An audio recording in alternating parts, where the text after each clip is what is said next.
One. Welcome to the Nitty Gritty Show.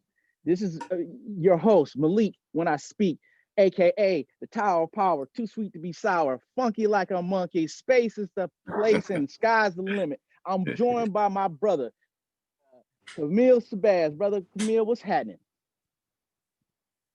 Brother, thank you for that wonderful welcome, man. Everything is fine and well over here in mighty Sacramento, California, Yes, as they call it.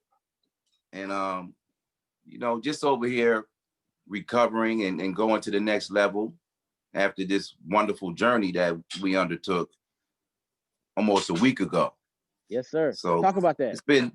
it's been a whole nearly a week of reflection and introspection, which I'm really at the point now where I'm just letting it go so it can come on, flow naturally, so to speak. Okay, But yeah, for the most part, that's where I've been, brother. Okay, well, let's clue the listeners into exactly what this journey was about. You want to go ahead and walk them through it? You want me to? You go ahead, brother. Okay, no problem. All right. One of the things that the Makkadeen book talks about is delving into oneself, specifically via DMT inducing experiences. And in this particular experience, what we engaged in was a what they call an ayahuasca ceremony with a Yes, sir. shaman. And for those that are not really up on what ayahuasca is, in essence, it's two separate plants. It's a vine and a leaf that individually don't have any real power. But what happens is the when the vine and the leaf are combined, the DMT that's in the leaf is actually activated, and your body's ability to deactivate it is temporarily shut down. So what that means Right. is your body is able to absorb via the blood Right. brain barrier the DMT directly in, and it creates a situation where various parts of your brain are activated and other parts are deactivated. Right. Very, very well put. Thank you, brother. Very well Specifically, put. there's areas in your medulla oblongata, your hippocampus. So what happens is you become way more sensitive to certain life conditions, and also you're open to um, various different internal stimuli, if you will. Yes. Very well put. So yes, that's where we went. you know, we went to partake of that potion that he was just talking about and trying to explain, which really, as I was telling you yesterday, brother, I really haven't been too straightforward in telling too many people about my experience because it might scare them away. Because all experiences aren't what you would call a delightful experience, although all experiences are really good. Yes, sir. See, it might be troublesome, it might be hard, but it's still good. And Absolutely. that's the message that I want to get to the people, that I personally feel that every man and women, but in the Makkadeen, we're aiming for the brothers. Every man should take that journey once in a lifetime, at least once in a lifetime. Because the powerful thing about it is the journey doesn't begin until after the drink. Yes. That's when it begins. The drink is just the fuel in the car. You got to get in it and you got to drive it off and make it and get to the destination that you desire to go to. Absolutely. And from my humble perspective. Oh yeah, no doubt. Well, and the thing about it is the ceremony in and of itself, the ceremony that we participated in was from the Santo Daime school of ayahuasca, and that is from South America, specifically from the Brazil area. And with that combination is a combination with the Nigerian and the South American. So what happens is I'm gonna give you guys a little glimpse. Although honestly, nothing that we're gonna describe today is gonna even come close to capturing what the experience was like. But the shaman who administers the ayahuasca administers it in 3 separate doses. The first one is at the very beginning of the ceremony. So in this particular case, we all of the participants lined up, and you would walk to the shaman, and he would give you a dose that's probably the size of a double shot of alcohol, about that size. And from there, you would go back to to the area you were seated, and they were playing these African songs constantly, different songs and bongos, different rhythms, bongos, different instruments, right. And over time, the rhythms would kind of connect with you in a very deep way, like beyond just vibing the music. You could actually feel the music inside of you, if that makes any sense at all. But you know what it's also doing, brother, not to cut you off, but it's connecting with the medicine. Yeah, you can. It's we're in the middle of the medicine and the music. Yeah, you can feel the vibrations of the music, and on top of that, at one point early in the ceremony, the shaman came around with what looked like to be xylophone. Like a xylophone with various different frequencies, notes, chords. And he would hit each one, and each one it felt different, physically felt different. And like I said, that was relatively early on. That was after the first cup of ayahuasca. And like I said, the music itself was, I mean, in some ways you could almost see it, if that makes sense. Not from a at least from my experience, not necessarily from a hallucinogenic state, but more like from a vibrational state, if that makes sense. Right. And let me just preface this statement by saying potentially anything that I'm going to say might or might not make sense, but if you went through the process, it all makes sense, if that makes sense. So where the story starts to get really interesting, at least for me, is after about, typically it takes people 30 to 45 minutes before you start really feeling the effects. And that was about the time that I really started feeling the effects. And some people felt the need to have to purge or vomit. That's actually pretty common because ayahuasca itself is it's very acidic. So some people have a reaction, not everyone, but a lot of people. So I didn't have that experience. Right. Brother Camille didn't either. Although, you definitely feel a little bit of queasiness at specific times. I know I did. So I know I wish I would have. I wanted to. Yeah, well, it's one of those things. Like, yeah, well, it'll happen if it's supposed to. I was trying to, brother. Yeah, I wasn't trying. Man, I was trying to, man. I wasn't trying not. Brother, that last go round, I was under there curled up like a baby, trying to, like, come on, please come out. Brother, let's take them through. Let's take them through the situation, because I'm gonna hand it off. I'm actually gonna hand it off in just a second, and go ahead. I'll let you talk about as much of your experience as you'd like to. So this after the first cup, this was about an hour and a half. They called for the next cup, right?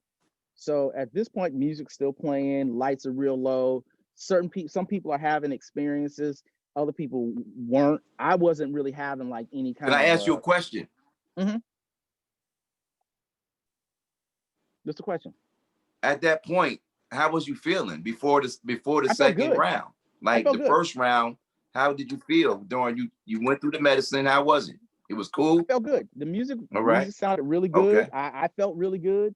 I was Right. vibing. Right. I was, in the zone. No, I didn't Right. feel like any real. Everything was good. I was a little That hungry part. because I hadn't eaten, which we can talk. We'll talk about in a minute. Right. But other than that, other than feeling a little hungry, I wasn't having no problems. So it was time for the second dose. So at that time, everybody lines up again, and he pours Mm-hmm. the second dose to the very top, like if you move your hand too much, I it's gonna remember spill. that. Like it was to the tippy top.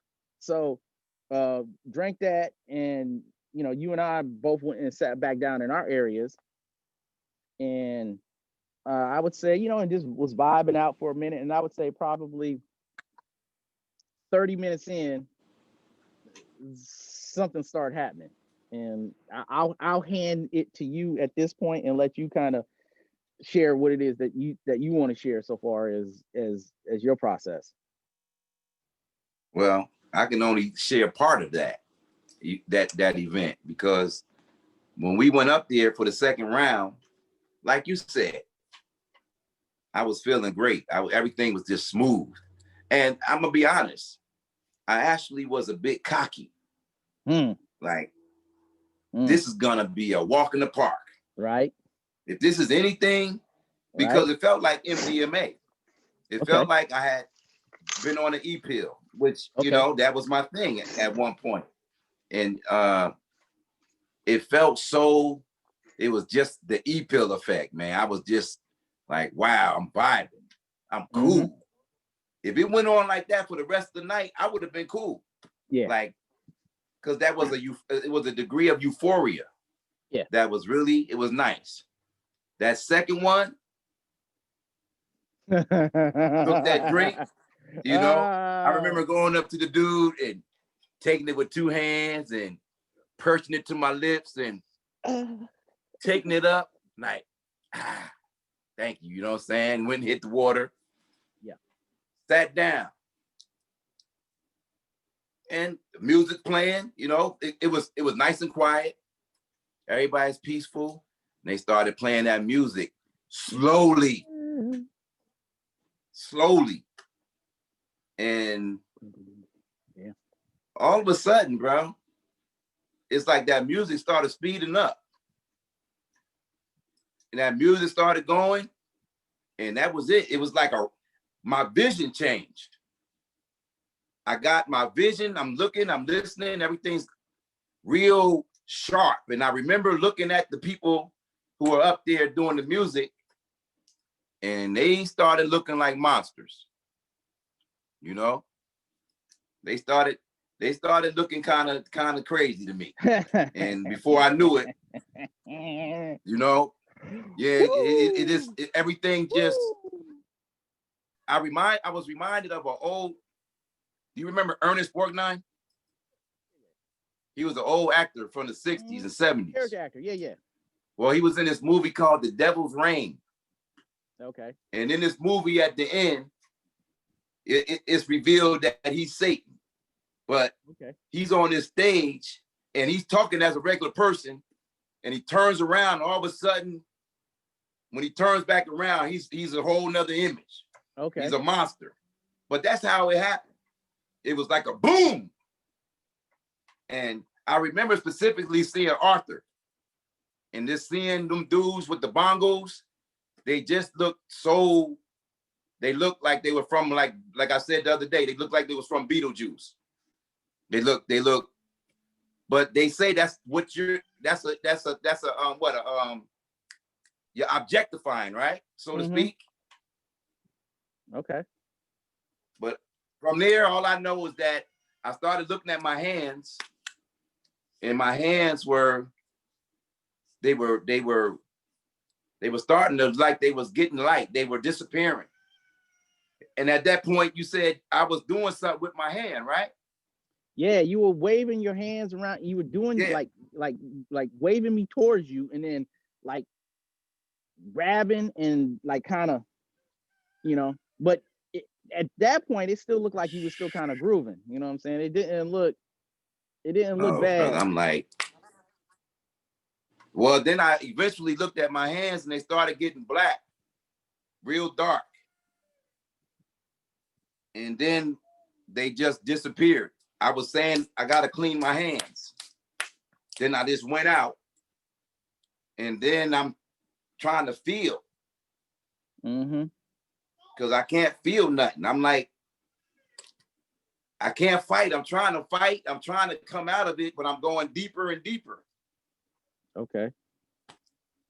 It was just, you know what I mean? And then the brothers brought me out and told me how deep I was in the rabbit hole. And hey, I'm still getting out the rabbit hole right now. You know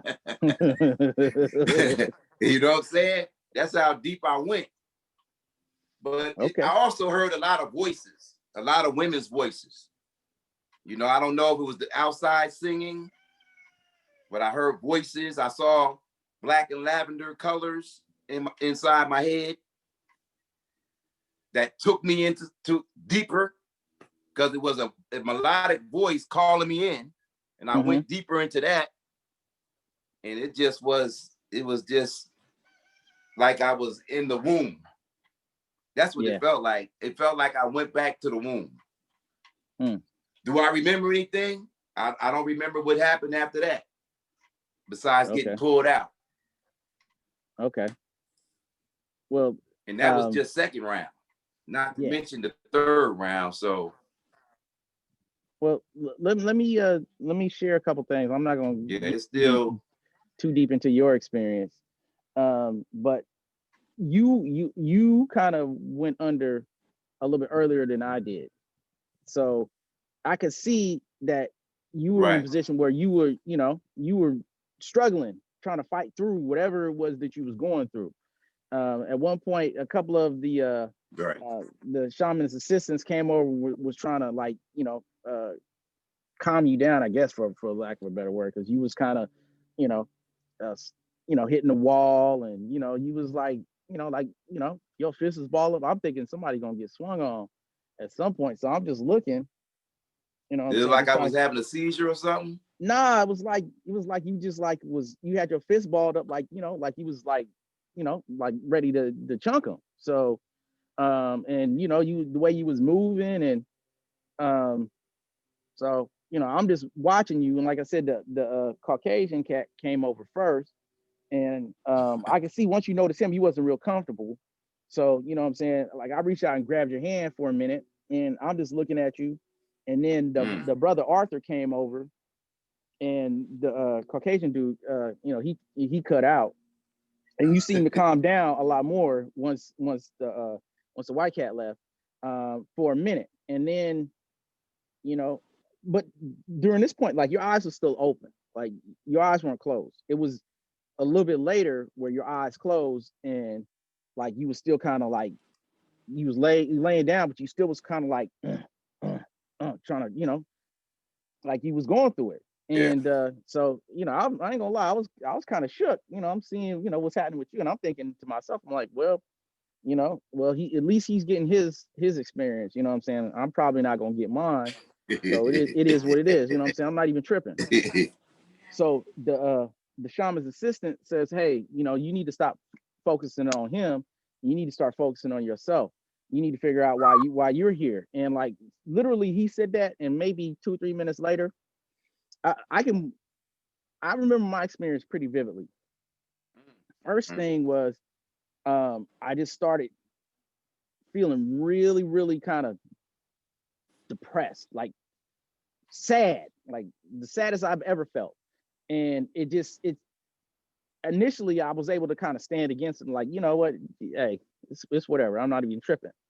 But then over time, the shit just got stronger and stronger and stronger, to the point where, like, fuck it, I'll just say, I'm sitting there crying tears, like, I'm like, this is sad as I've ever fucking felt, like, ever, like, ever, times a billion. And then what happened was, like, even then I was still trying to stand against it, and it was like I keep saying a tidal wave because this is the best way I can explain it. It's like that medicine just like went from, like, I could feel it where I was still kind of conscious of myself as a person, to like I was just gone, like it was nothing. Right. Right. Then Right. at that point is when I kind of I started seeing uh I saw like my mother's whole funeral. Man, my mother's still alive. Then I saw my wife's whole funeral. Then I saw When you mine. say whole funeral, you mean did you see them and all that? Yeah, yeah, yes, Mm. yes. It was okay. It was like a dream, but it wasn't like a dream. And I know that I said certain shit ain't gonna make sense. Oh yeah. This it was like it was real, but it was. I mean, well, maybe it was. I don't know, I, but it like I didn't have a sense of time, like how long this shit was taking. You know what I'm saying? I don't know if I was in that experience for right. 10 seconds, 10 minutes, or 10 hours. Like I couldn't Right. really gauge. Right. It felt like it was going on. It felt like there was no alternative. Like I was there in that space at that moment. And like I said, first it was mine, then it was my wife's. And when my wife's happened, I was I was decimated. I was fucked up. And then, like I said, just as I'm kind of dealing with that, sort of, then mine kicked in. So then I'm seeing myself in the box, and I'm like, what the? I mean, at that point, I'm like, oh, I mean, I started losing kind of my sense of self. Like, I don't know, this shit's hard to explain. I started losing like like it was like I didn't exist for a minute. Like I Your was somebody ego. else. Yeah, Your it's like I ego was died. somebody else looking at me. And Mm. then at that point, what happened was the shit just went, and it was already like it already felt like a fucking forest fire or something. Like I could hear I could hear like between the music and I don't know, it's hard to explain. But then all of a sudden I got sucked out of that into what I'm calling the dark place or the hole, or I don't even know how to explain it. But it was me and nobody else but me, just pure darkness. And I'm looking around trying to figure out what the fuck is happening and looking for help. And there's no one there. It's just me. And I was terrified, like fucking terrified. Yeah. You ain't man. Man. Man. Like, Well, if I may say, brother, what I thought, and I think I shared this with you the other day about Mike Tyson's experience when he mm, said he felt that I thought that at one point I thought we was there to get killed. They was gonna murder us. Once I went all the way out, because mm, I didn't realize that at one certain state that we would be helpless. We was helpless. I couldn't get up and walk. I couldn't do nothing. I was paralyzed.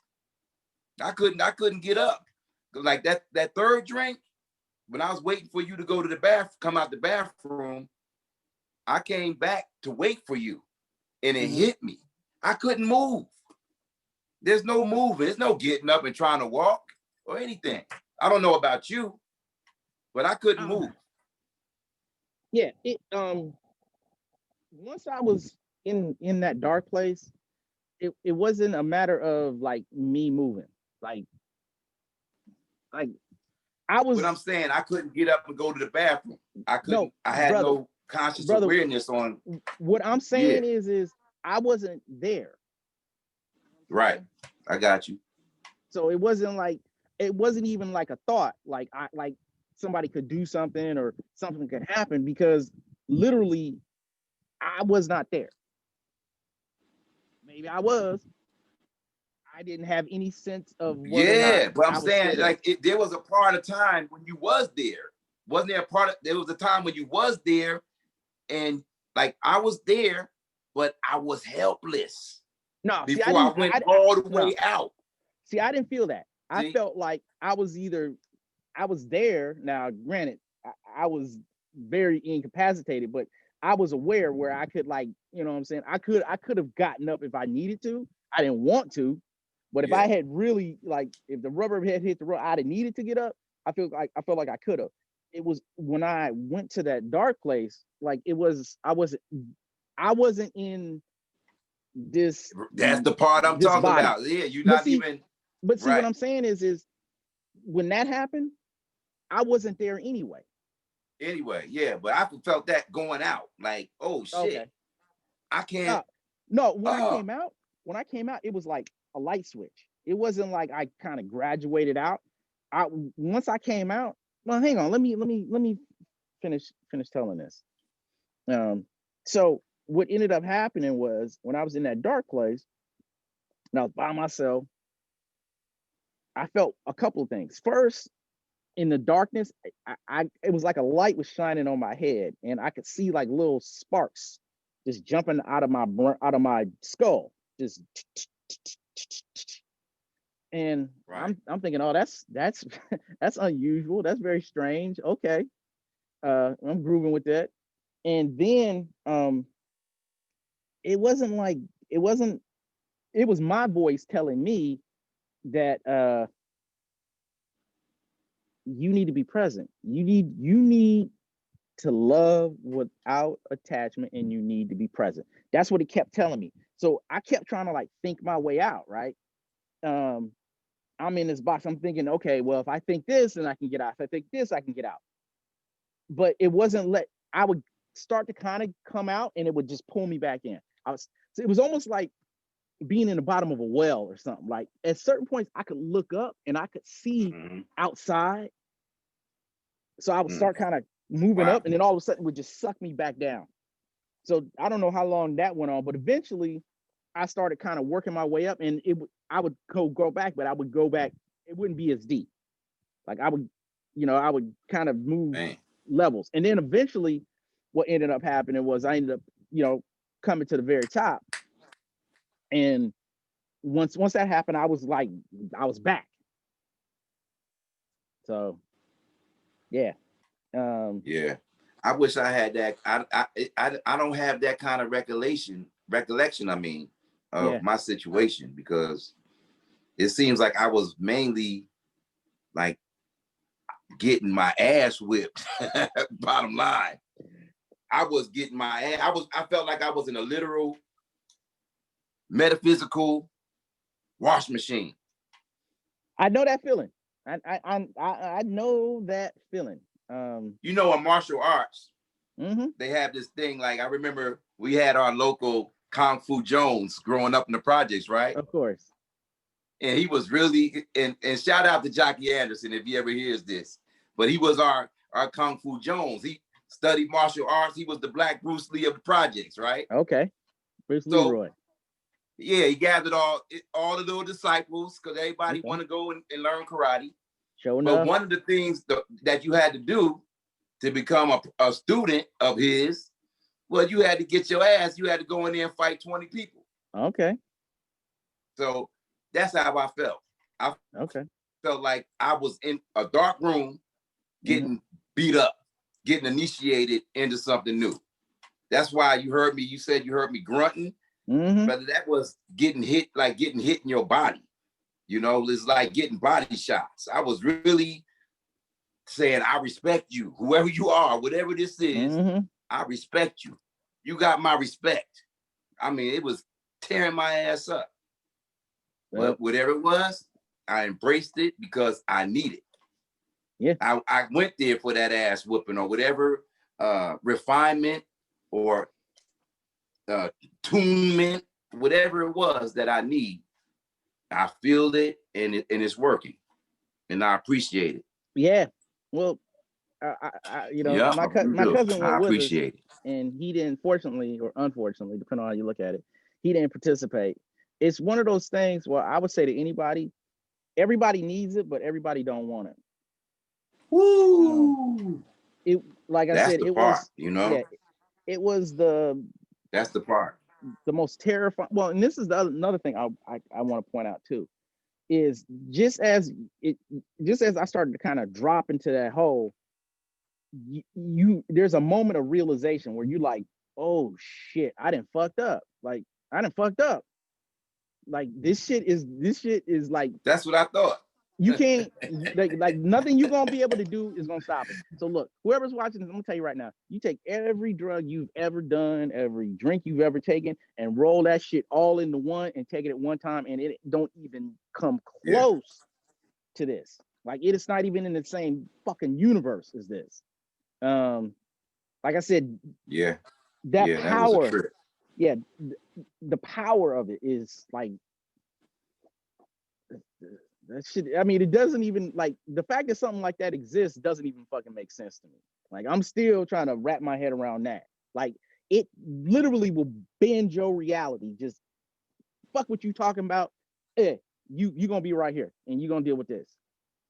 And yeah, And it's and like I said, that's just the beginning. Because I was up since around 3 o'clock this morning, and something told me to look into ayahuasca and the brain. mm-hmm. And there's literally like tens of pharmacology. Mm-hmm.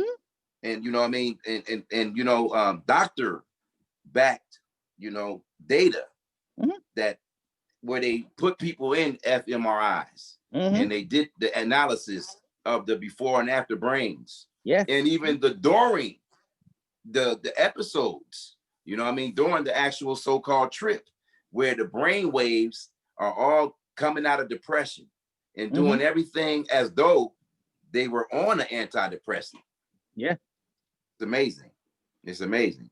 It It really literally is, feels man. like it is reprogramming your brain. Like I I said that to my, to my cousin, and he was like, "Oh shit." I'm like, it felt like, and it still feels like, um, That's the the part shit about it. is reprogramming your brain. Like, you know, No doubt, man, because I feel it in my head. I've been having like a slight headache ever since. That's gradually going away. But because my brain actually was opened up. yeah, You know that electric shock that they give to people with heart attacks? bruh. That's what we got in our brains. I'm telling you, I saw that as part of that second episode. I saw like sparks coming from my skull, like like Frankenstein. yeah, like yeah. So um, like Yeah. you, I've been looking at various different studies on ayahuasca and brain structure and how it affects your frontal cortex and how it simulates serotonin, but also other brain chemicals as well to allow you to be more sensitive, um, to your environment and to feelings and memories and shit. So when I look at this, it all makes sense to me. Like I get it. You know what I'm saying? Like, and it's good, at least for me. I think it's good to read about this after the fact because I know for sure it wasn't no influence. Like I didn't know half of this shit before we went, and now like I'm able to kind of connect. One thing I Right. wonder Right. about though is how this would impact somebody with like mental illness or like schizophrenia or some shit like that. I wonder. Well, a lot of people have it and go there and they get changes. You know what I mean? They get healed. I, bruh. And then there's a lot of people that's undiagnosed that go. You know, a lot of us are undiagnosed. A lot Yeah, of people are walking around with bipolarism and schizophrenia and don't even know. You know what I'm yeah. saying? Street treating themselves with marijuana, with weed and whatnot, and Self heroin and medicating. coke. Yeah, self Right, medicating. right. Well, and that's the But see, other that's thing. why I was looking Go ahead. so forward to it. I was because I've been reading up on it and looking at all these testimonies, but I wasn't looking at the bad stuff because that's Mm. what you don't want to read about going in. Let's be clear. Hang on. Let's be clear. That shit is terrifying. Like I'm not gonna romanticize this shit at all. That shit is horrifying. Like, look, I have never been that afraid in my entire life. Like, period. Yeah. Oh Like man, that right that. there. Like I said, I died that day. That was death. Yeah, yeah, That was death, and we had to trust. We had to trust strangers in the middle of nowhere. That was the most vulnerable I ever been in my whole life. vulnerable and scared at the same time. But out of that comes the opposite. Yeah. Once this unfolds, you know, the bravery and the courage and the trust that you need, all that comes down the line once this filters through and does the work that it's doing. Because when we took 3 shots, yeah, and I didn't want to laugh. We didn't throw up. No. That's the difference. We held all of ours in. Yeah. So when we left the next day, I still wasn't right. I know. My palms were sweaty. Well, I wasn't either. I'm in there, I'm in the car, I'm saying to myself, I hope I'm not tweaking. I hope these brothers don't think I'm tripping. You know what I mean? I'm in here, I'm trying to listen to different YouTube tutorials while we driving with different, you know, common music. Because my hands they were soaking wet. I'm doing like this. I saw you over there wiping them on your pants and all that shit. Like, man, I was trying to drive. Well, we was on fire. I was trying to get there. You know what I'm saying? I was trying to get back home, get to my bed. To the hotel. We was hot. We was like, oh, it was so hot in there. DJ in there talking about, what you mean you're hot? It's cold. Yeah, yeah, that one. But it was a wonderful experience, man. And brother, my son told me yesterday that he feels the difference. It's but different. I'm like, when people expect to see a difference, because people are looking at me like, you know, they staring at me and like is anything different? But my son said he feels a different energy. Yeah, and he should, because I feel different. Yeah, yeah. I'm not the same. I feel different. Well, and this is what I was telling Malik about it yesterday, and this is the one thing I was trying to explain to him is like a lot of the fears and bullshit that you kind of carry. At least the medicine taught me was you don't have to you don't have to live with that. You know what I'm saying? That doesn't have to be your reality. You know what I'm saying? It is you not living in the present moment. You not being mindful that causes that shit to bother you. If you are dealing with the right now, if you mindful in this moment, that shit ain't got no power over you. That's the one thing more than anything else that I got from this. And like I said, the shit might sound simple, but it is a very strange feeling not to have that. Like, I know what those things are, and I remember how they felt, but I don't feel them right now. You know what I'm saying? And you know, for however long it you know, if this is a lifetime thing, then so be it. If it lasts a week, then I'm good with that. Whatever. The one thing that medicine taught me is that anything is possible, man. Like, if that shit is possible, then anything is possible. Like, I'm not ruling out what is and what is not in, you know, anymore. Like, I'm being present in this present moment, but you know, I understand that it's a whole world, and it's a whole universe of things that I don't know shit about. Obviously, if I didn't know shit about this. Right. Well, I'm definitely glad that we partook of it, because hey, we'll never be the same. That's for sure. No. You know, and I'm looking for, you know, people have been complaining about 2020, but like I told them, man, 2020 has been a beautiful year for me and getting better. Absolutely. And looking forward to 2021. This right here is the rocket fuel that I need for the next, you know, decade or so, to take it to the next levels that, you know what I mean, we should be embarking on as men anyway. Absolutely. To gradually improve and improve and improve.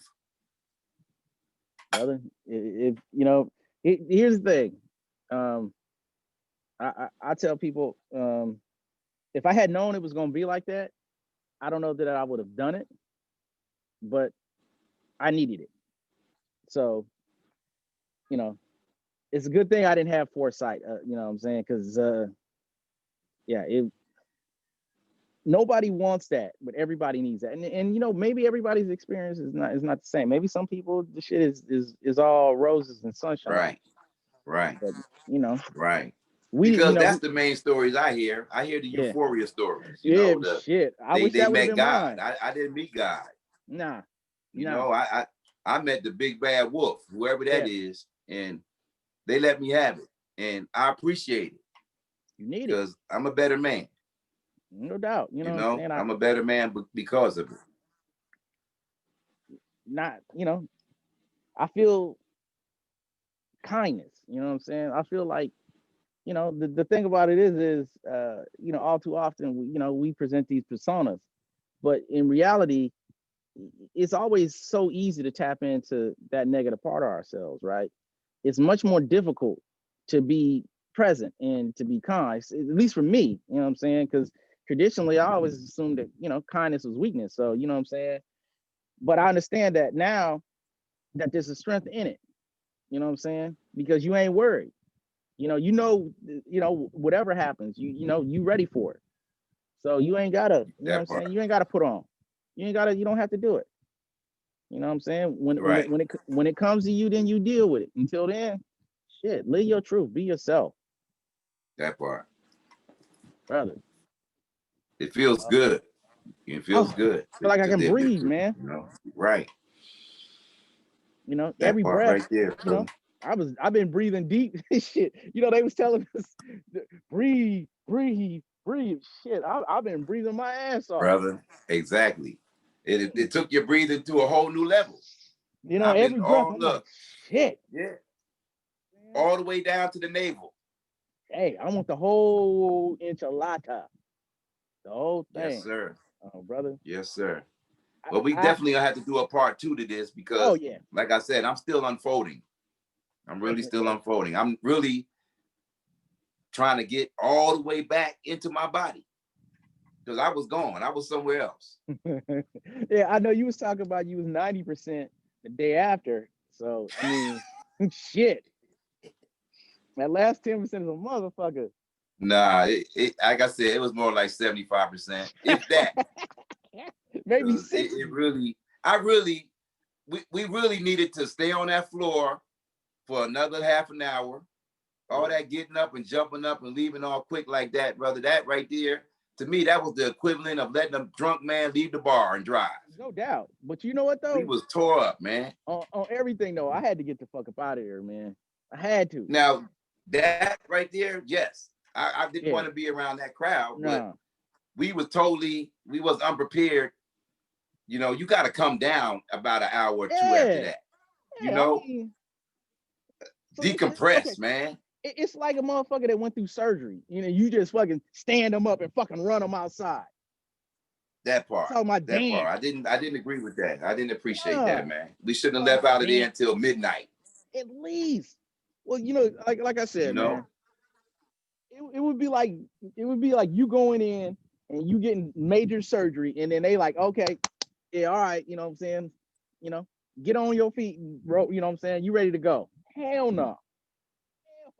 Anesthesia still on you. Everything. You right. You know what I'm saying? That part. No recovery.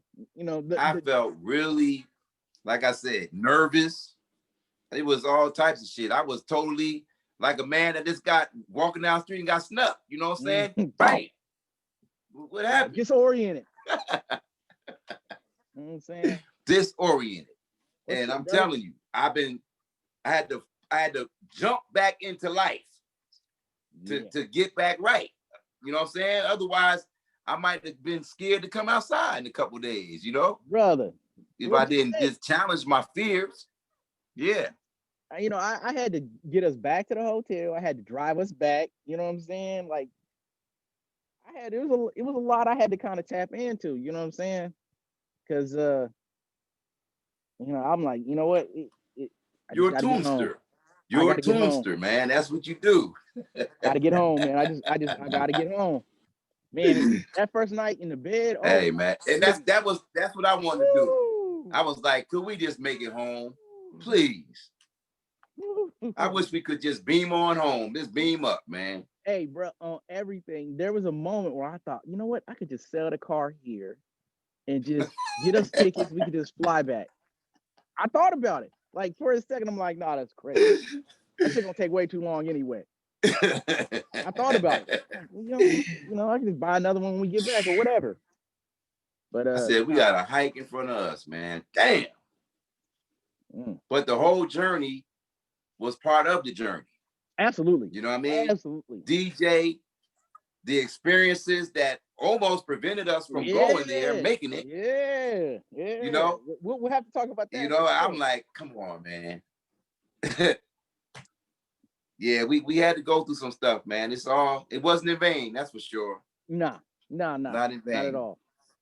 I'm so grateful for it. I don't know what to do, man. I'm a grateful man. I'm real grateful. I can't. That's another thing that's come out of this. I'm just more appreciative. Mm-hmm. You know, I was on the appreciation and gratitude level going in, but it's just more now. You know, it's just different abundance of it. It's just I'm just overwhelmed. Like looking at the sun, I'm looking at the leaves on the tree over the roof. There's a rust and yellow leaves that look so beautiful. Listen to you. You know, I feel like Billy Ocean, that one song, Suddenly. Life has new meaning to me. That part right there, man. It's just, it's wonderful. It's wonderful. Man. I can stay in this state of bliss for another 5 minutes. It'll be cool, man. But the truth is, I want to keep it for a lifetime. Yeah, the truth is, you can. That's what it showed me, is that it's possible. It's possible. That's what we're in the struggle for, man. We're struggling for the ultimate pleasure. That's what all the human beings on the planet is looking for, pleasure. A pleasure that's not going to give you a crash. Yeah. And that's bliss. Yeah, man. Yeah. So on that note, brother, thank you for hosting this wonderful show. Absolutely. You did it, brother. Let's get ready to take it to the next phase. And you did it, brother. Yes. Yeah. We only just begun. Well, and for the viewers out there, if you have any questions, feel free to leave them in the comments. We'll try to answer them. I mean, like I said, it's gonna be some shit that you just gotta, you gotta go. I know we probably sound wishy-washy and kind of like my mom would say, wrangly. Very cool. Well, but man, this overwhelming experience is like you just really can't put it into words. Yeah, it's impossible. It's impossible. Like, it really is. But get your copy on Amazon. And please, when you buy your copy of the Makkadeen, please give us a rating. Give us a good rating and tell the world how good the book is, because that's all you can tell. Because it's a powerful book. Powerful book. Brother. Powerful. Powerful. You know, it's going to take the world. Oh, we shook out the world, brother. We shook up the world. All right there, brother. I was going to eat this oatmeal and stuff, but I didn't want to be rude. I appreciate that. So you're too kind.